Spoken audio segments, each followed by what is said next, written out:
La question de la sécurisation des investissements au centre d'une rencontre entre le patronat ivoirien, les juristes et le garde des Sceaux, ministre de la Justice et des Libertés publiques. Nyenema Coulibaly a invité les opérateurs économiques à lutter contre la corruption dans le domaine de la justice.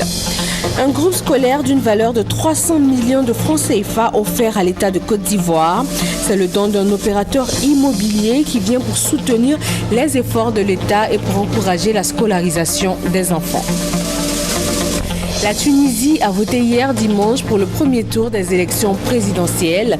Un second tour se dessine à l'horizon. Le chef du parti Nida Tounes, Béji Caïd Essebsi, et le président sortant, Monsef Marzouki, font figure de favoris. Bonjour et merci d'être avec nous pour ce 13h sur RTI 1. Le président gabonais Ali Bongo est attendu ce mercredi sur le sol ivoirien. Il va effectuer une visite de travail et d'amitié dans le pays du 26 au 27 novembre. Le chef d'État gabonais répond ainsi à une invitation du président ivoirien Alassane Ouattara. Des acteurs du secteur de l'assurance et du courtage décorés par le ministre chargé de l'économie et des finances. Ces pionniers de ce secteur d'activité ont vu leur mérite reconnu par la nation ivoirienne. Guy Roger Nguessan, à Boussanogo. Nous vous faisons officier de l'ordre national. Ils sont des pionniers du courtage et de l'assurance en Côte d'Ivoire. La reconnaissance de leur mérite par la nation est le couronnement de plusieurs décennies de professionnalisme et de travail acharné. Le résultat de leurs actions, le secteur de l'assurance impacte l'économie nationale et la Côte d'Ivoire est leader de la conférence interafricaine des marchés d'assurance qui comprend environ 15 pays. En 2013, la Côte d'Ivoire a absorbé un tiers du chiffre d'affaires du marché, soit 27% du marché de la CIMA, ce qui représente 236,7 milliards de francs CFA contre 209,7 milliards en 2012. Ces chiffres justifient l'importance de ce métier. Le monde du courtage et de l'assurance qui compte désormais un commandeur et 7 officiers de l'ordre national veut continuer de relever ces défis quotidiens.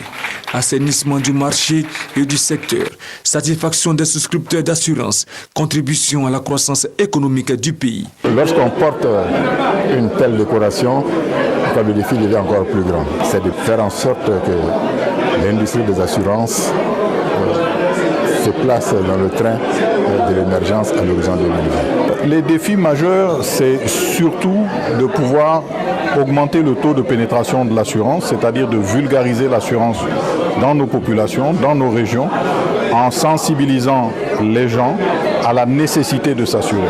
L'Association nationale des courtiers d'assurance et de réassurance de Côte d'Ivoire, ANCARCI, est l'initiatrice de cette célébration de l'excellence. Le patronat ivoirien, les juristes et le garde des Sceaux, ministre de la Justice et des Libertés publiques se sont retrouvés. Ils ont planché sur la question de la sécurisation des investissements. Le ministre Nyenema Coulibaly est revenu sur les actions menées par le gouvernement afin d'améliorer et sécuriser l'environnement des affaires dans le pays. Francis Boifo. L'indice de sécurité en Côte d'Ivoire est passé de 3,8 en 2013 à 1,13 cette année, selon le garde des Sceaux, ministre de la Justice, des Droits de l'Homme et des Libertés publiques. Nyenema Mamadou Coulibaly justifie cette amélioration de l'indice sécuritaire par la mise en place du Conseil national de sécurité, du Centre de coordination des décisions opérationnelles de Côte d'Ivoire, CCDO, la création de forces mobiles et la suppression des barrages routiers illégaux. Au niveau de l'environnement des affaires, l'on note des progrès par la facilitation de la création d'entreprises à travers le CPC, la mise en place du tribunal de commerce, la cour d'arbitrage et surtout l'instauration de la médiation dans le règlement des conflits commerciaux. Tous ces éléments, ajoute le garde des Sceaux, permettent de sécuriser les investissements privés dans le pays. Aujourd'hui, on peut circuler un peu plus facilement. On n'est pas raquetté sur la route. Au niveau des réformes juridiques, il y a eu beaucoup de réformes qui ont été faites pour améliorer l'environnement des affaires. Et d'ailleurs, souvent avec le concours du patronat. Sur la question de l'assainissement de l'environnement juridique, le ministre de la Justice, des Droits de l'Homme et des Libertés publiques invite les populations à lutter contre la corruption. C'est un fléau qui détruit tous les systèmes auxquels il s'attaque. nous les Ivoiriens devons faire un effort aujourd'hui pour ne jamais demander une faveur moyennant un apport financier ou une contribution matérielle quelconque. Ces échanges, organisés par un cabinet d'avocats, ont permis au secteur privé d'exposer leurs préoccupations en matière de sécurisation des investissements privés. L'Agence française de développement vient en aide aux associations et structures de microfinance. Un appui pour consolider ces structures de microfinance, leur donner des armes pour relever les défis de l'accès du grand public à l'activité financière formelle. Noël Niagno. 2 conventions pour appuyer la direction de la microfinance du ministère auprès du ministre chargé de l'économie et des finances dans sa mission de supervision du secteur de la microfinance et renforcer les capacités des institutions de microfinance et leurs associations professionnelles telles l'APSFD, Association professionnelle des systèmes financiers décentralisés. Coût de cet appui, plus d'1 milliard de francs CFA. Cet appui est réparti entre la direction de la microfinance 328 millions pour la mise en œuvre des actions de formation d'assistants techniques, d'études et de renforcement des capacités pour rendre le personnel plus apte à accomplir les tâches d'examen des dossiers de demande d'agrément, de contrôle sur pièces à distance et de contrôle sur place. L'association professionnelle des systèmes de financement décentralisé reçoit, elle, 984 millions de francs CFA. Il s'agira avec cet appui de mettre en œuvre des actions de formation pour les membres de l'association ainsi que pour le personnel et consolider certaines institutions de microfinance à la grande satisfaction de la tutelle. Je reste convaincu que ce projet apportera une contribution déterminante au secteur de la microfinance, tant en termes de professionnalisation des acteurs qu'en termes de renforcement des moyens de la structure de supervision. Au 30 septembre 2014, la Côte d'Ivoire compte 75 institutions de microfinance, 4 unions de coopératives, 60 coopératives unitaires et 11 sociétés anonymes. Le programme national d'investissement agricole PENIA, à la base d'un projet de complexe agro-pastoral, il va s'agir d'investir dans la production intensive de maïs pour le renforcement de l'alimentation animale. Les différentes parties prenantes ont signé des protocoles d'accord. Mamadou Traoré, Noël Niagno. 4 signatures de convention. CAPSI, Centre agro-pastoral de Côte d'Ivoire et le groupe Pionnier. Objet, recherche, développement et formation des producteurs aux nouvelles techniques de culture du maïs hybride non OGM. CAPSI, ANADER, pour l'encadrement des producteurs. CAPSI, Sodexam, pour la gestion des relevés pluviométriques ruraux et la vulgarisation de l'utilisation du calendrier culturel. Enfin, CAPSI, École supérieure d'agronomie pour le renforcement des capacités techniques des producteurs. Un projet, produit du maïs pour le renforcement de l'alimentation humaine et animale. Nous avons initié ce projet de complexe agro-pastoral intégré pour mettre en valeur ce produit-là qui aujourd'hui a le vent en poupe. Il s'agira pour nous, à travers ce projet, de satisfaire la demande des éleveurs en matière d'alimentation animale et aussi de contribuer aussi à trouver de l'emploi pour nos jeunes agriculteurs, nos jeunes diplômés qui aujourd'hui sont confrontés aux facteurs, aux problèmes du chômage. Coût du projet, 8 milliards 26 millions de francs CFA. Et il s'inscrit dans le cadre du PENIA, Programme national d'investissement agricole, avec 4 composantes. Une agricole, l'autre industrielle, la troisième avicole, la dernière, recherche et développement. Un projet salué par le ministère de l'Agriculture pour son processus singulier de mise en œuvre. Je voudrais vous féliciter pour la méthodologie que vous avez utilisée. Habituellement, les privés qui arrivent très souvent, ils nous mettent devant le fait accompli et c'est quand ils sont engagés et qu'ils ont en difficulté qu'ils reviennent pour se référer à nous. Mais vous, vous avez fait l'inverse. Avant toute chose, vous êtes venus à la source. 3000 hectares de terrain seront aménagés, 2000 dans la région de la Maraoué, 1000 dans la région du Bélier. 5000 emplois seront créés à terme. Pour la phase pilote, une ferme expérimentale sera établie sur un espace de 900 hectares. Des entreprises ivoiriennes sensibilisées sur l'importance de l'outil informatique. En l'intégrant dans leurs activités, elles vont pouvoir augmenter leur productivité. Cette rencontre de sensibilisation intervient dans le cadre de la Semaine mondiale de l'entrepreneuriat. Francis Boifo. Le numérique s'impose comme un outil indispensable de développement avec l'évolution technologique et la modernisation des différents secteurs d'activité. On parle de plus en plus d'économie numérique. C'est le changement de comportement, le changement de la mentalité, c'est la rapidité, c'est le gain du temps, c'est le gain de l'argent. À travers l'outil informatique, le paysan peut aujourd'hui aller sur le marché, connaître les coûts. Booster la productivité des entreprises grâce au numérique, c'est tout l'intérêt de ces échanges entre des responsables de la commission TIC du patronat ivoirien, des opérateurs économiques et des membres des organisations de la société civile. On s'est rendu compte que quand vous ne vous adaptez pas au changement, que vous ne passez pas au numérique, vous êtes dépassé. Un atelier qui nous a mis à disposition des outils qu'on ne connaissait pas, qui sont fournis par des entreprises de téléphonie cellulaire ici, qui sont fournis ici par l'UNET, notamment des logiciels de gestion interne des ressources humaines. Ce workshop sur l'économie numérique organisé par le patronat s'inscrit dans le cadre de la Semaine mondiale de l'entrepreneuriat. Elle se tient dans plus de 140 pays du monde. Le domaine des postes et des télécommunications compte un nouveau syndicat. C'est le syndicat des personnels de l'École supérieure africaine des technologies de l'information et de la communication. Les missions de ce nouveau syndicat dans le reportage signé Eugène Atoué. 12 personnes composent le bureau exécutif du syndicat du personnel de l'ESATIC, l'École supérieure africaine des technologies de l'information et de la communication. Le CIP ESATIC, dirigé par Dr Narcisse Dakouri, est affilié à l'EGTCI. C'est la première organisation syndicale de cette école intellectuelle du ministère de la Poste et d'éthique.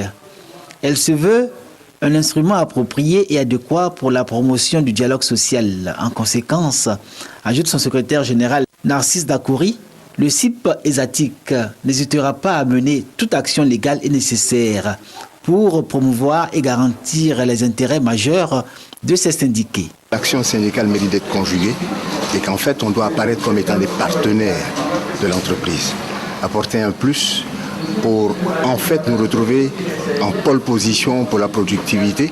Pour autant, le CIP ESATIC se fait le devoir de susciter l'émulation dans le travail, l'enthousiasme et l'encouragement mutuel afin que l'ESATIC ait un rayonnement national et international pour le bonheur de l'ensemble de son personnel. La Cour suprême a procédé aujourd'hui, lundi, à l'audience solennelle de rentrée judiciaire au titre de l'année 2014-2015. La cérémonie s'est déroulée à l'hôtel communal de Cocody, en présence du président de la République Alassane Ouattara, président du Conseil supérieur de la magistrature. La cérémonie a été marquée par l'installation du nouveau procureur général près de la Cour suprême, du président de la Chambre de comptes, ainsi que des conseillers et avocats généraux. Dans le milieu des transports en commun, 500 chauffeurs formés au respect des règles de la sécurité routière. Ils ont aussi appris à avoir de meilleurs rapports avec la société. Le Conseil national des organisations de conducteurs professionnels est à l'origine de cette initiative. Et c'est un reportage de Estelle Brou commenté par Ami Sissoko. Le déficit national en salle de classe pour la maternelle et le primaire s'élève à 30 000 selon le ministère de l'Éducation nationale. Ce dont Ahmad Zine, un opérateur immobilier, va contribuer à y remédier. C'est un groupe scolaire de 3 écoles d'un coût global de 300 millions de francs CFA. Si j'offre cette école, c'est pour le plaisir des habitants et surtout les familles. Pour ne pas envoyer les enfants ailleurs, il faut qu'ils soient juste dans la cité. C'est un appel qu'au nom de Madame le ministre, nous lançons, que chaque opérateur immobilier, lorsqu'il entreprend la construction des maisons, pense aux écoles. Cette école compte 18 salles de classe, 3 bureaux et 23 sanitaires, tous équipés. Elle est située à la cité des cadres supérieurs de la santé, entre Akoud et Mbadon, dans la commune de Cocody. Ça va permettre aux enfants de faire un tout petit pas pour accéder à leur salle de classe. Ça va leur permettre de bien étudier. Avec le problème d'embouteillage que vous connaissez à Abidjan, c'est pas du tout facile. Donc vraiment nous applaudissons cette opportunité. C'est une grande joie parce que notre cité est très très vaste et elle a vraiment besoin d'une école. C'est une infrastructure qui permettra aux enfants de la cité d'éviter d'aller très loin pour leurs études. Ce groupe scolaire est bâti sur une superficie de 3000 m². Il va accueillir dès la rentrée prochaine près de 700 élèves à raison de 36 par classe. Voilà, c'était un reportage signé Ami Sissoko sur un groupe scolaire offert à l'État ivoirien par un opérateur immobilier d'une valeur de 300 millions de nos francs. L'édifice est situé dans la commune de Cocody. Un concours de plaidoirie initié à l'intention des étudiants juristes de Côte d'Ivoire. Ils ont eu l'occasion d'exprimer leur talent et leur savoir-faire.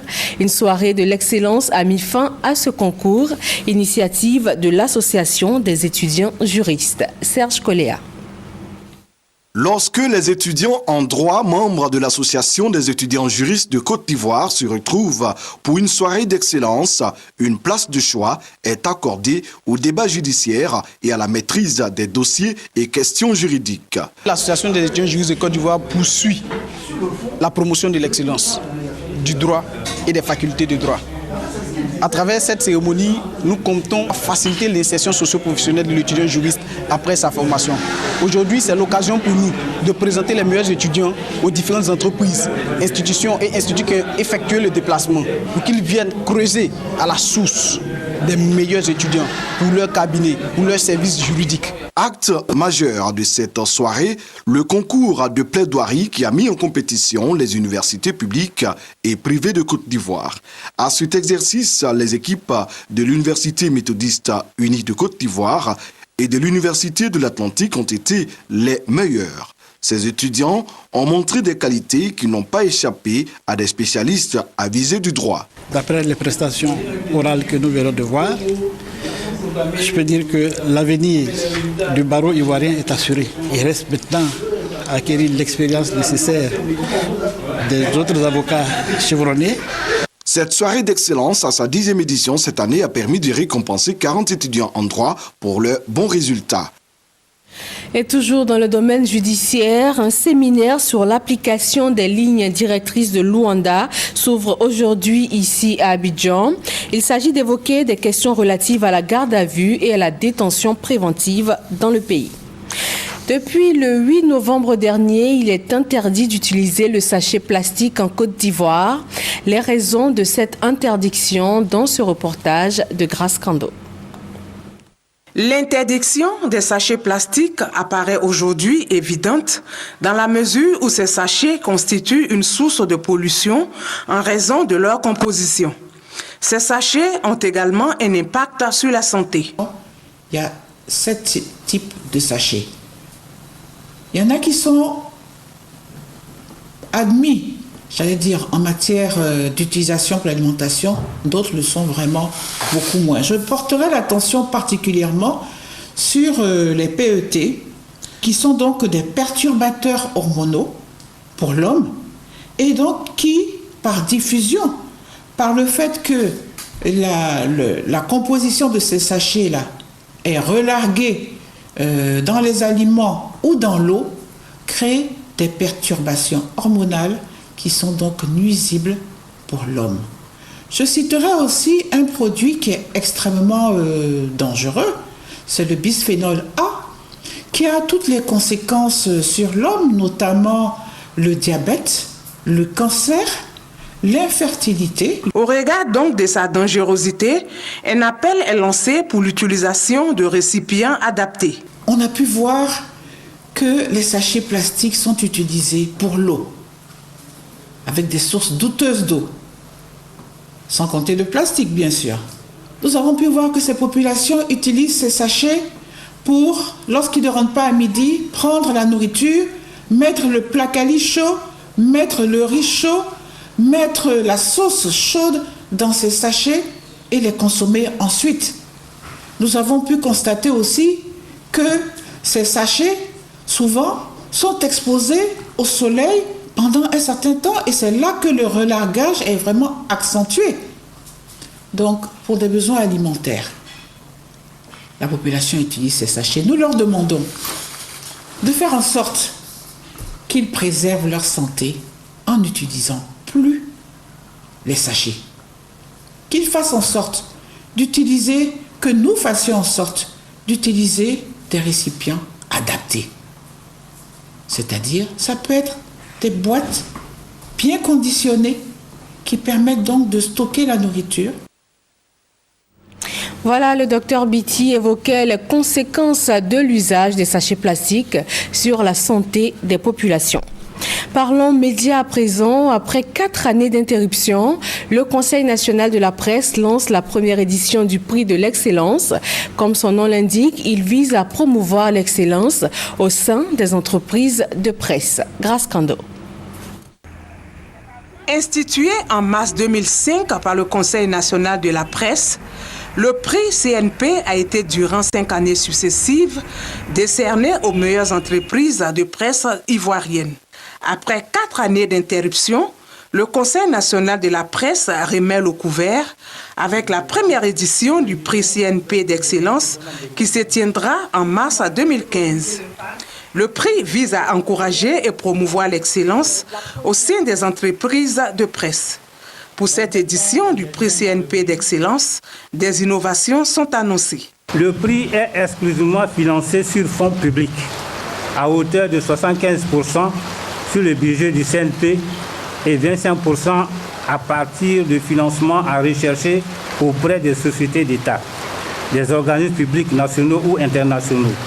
Le prix ne peut en aucun cas être financé par des fonds privés. Le prix CNP d'excellence est constitué de 2 sous-prix. L'un récompense les entreprises éditrices des quotidiens et l'autre les éditrices des périodiques selon des critères définis. Le jury aura à apprécier pour chacune des entreprises le bilan comptable de l'entreprise établi conformément au principe de l'OHADA. On aura également à se préoccuper de l'état des cotisations de l'entreprise en ce qui concerne la CNPS, la Caisse nationale des programmes sociaux. Troisième point, les actions sociales menées au profit des employés au niveau de l'entreprise. L'environnement du travail, pour voir dans quel cadre travaillent les journalistes d'une manière générale. Et également, toujours au niveau managérial, le respect des obligations légales. Le Conseil national de la presse a pour rôle, entre autres, d'accompagner les entreprises de presse dans la quête du professionnalisme. Pose de première pierre pour 3 édifices sociaux à Aboisseau dans le sud-est de la Côte d'Ivoire. Le conseil municipal engage ainsi 136 millions de nos francs pour la construction d'une école et de 2 centres de santé. Honorine Anigori. Partout où elle est passée, population et écoliers se sont mobilisés pour accueillir la délégation municipale. C'est le cas d'Assouba. Le centre d'intérêt, la pose de la première pierre de la construction de l'extension du groupe scolaire public avec 6 classes. Coût de l'édifice, 58 millions de francs CFA. Délai de finition, 6 mois. Après Assouba, la délégation municipale s'est rendue à Sokoura où le maire Mamadou Kano a procédé à la pose de la première pierre du centre de santé intégré. Ce centre comprend un dispensaire, une maternité et un logement pour infirmiers et sages-femmes. Le coût d'une valeur de 39 millions de francs CFA. Dernière étape de cette mission, la pose de la première pierre du centre de santé de la rive gauche, pour un montant de 39 millions de francs CFA. Le maire de la commune d'Aboisseau, Mamadou Kano, a signifié qu'il pose toutes ces actions pour le bien-être des populations. Vos attentes sont nombreuses, j'en suis conscient. Il nous fallait matérialiser notre détermination à tenir nos engagements. Et nous avons choisi de le faire à travers la construction d'une école primaire ici à Assouba, avec en ligne de mire le désengorgement des classes. Les populations et les autorités administratives de la région du Sud Comoé apprécient ces actions de la municipalité. Les agents des eaux et forêts de la NAWA formés au nouveau code de la forêt, c'est une initiative de l'OIPR, Office ivoirien des parcs et réserves. Le commentaire de Eugène Toubé. Les bénéficiaires de la formation portant sur le nouveau code foncier sont les responsables de la direction régionale des eaux et forêts de la Nawa, les ingénieurs et ingénieurs techniques des eaux et forêts. Une initiative conjointe direction départementale des eaux et forêts de Soubré et l'Office ivoirien des parcs et réserves, OIPR. Les apprenants, en attendant de prêter serment pour avoir le statut d'officier de police judiciaire, ont été instruits par le procureur près le tribunal de première instance de Soubré, Koné Alexandre. Ils sont maintenant outillés à dresser des procès-verbaux au procureur et manipuler aisément les documents de liaison avec l'administration judiciaire. Le procureur Koné Alexandre a invité les futurs officiers de police judiciaire, selon l'esprit de la loi portant code forestier, à la bonne collaboration. Faire toujours la procédure et respecter le délai de garde à vue, car l'officier de police judiciaire, dira le procureur, exerce sous l'autorité de celui-ci. Direction Minignan, dans le nord-est du pays. Les populations ont été sensibilisées à la pratique du sport. Il s'agit ainsi de lutter contre la sédentarité et donc de prévenir certaines maladies. Chantal Eouman. Minignan est au nord-ouest de la Côte d'Ivoire. Cette ville est située à 25 km de la Guinée et à 30 km du Mali. Les populations de Minignan mobilisées autour du sport. Une conférence pour leur expliquer que le sport est un puissant facteur de rapprochement des peuples. Pour le maire de Minignan, Noumory Sangaré, cette rencontre vient pour sceller l'amour, la fraternité, la paix et la réconciliation autour du sport. La pratique du sport, a-t-il ajouté, est gage de santé. La lutte contre Ebola n'a pas été oubliée. Noumory Sangaré a invité les populations à la vigilance et au respect des mesures préventives. Minignan étant une zone sensible de par sa situation géographique.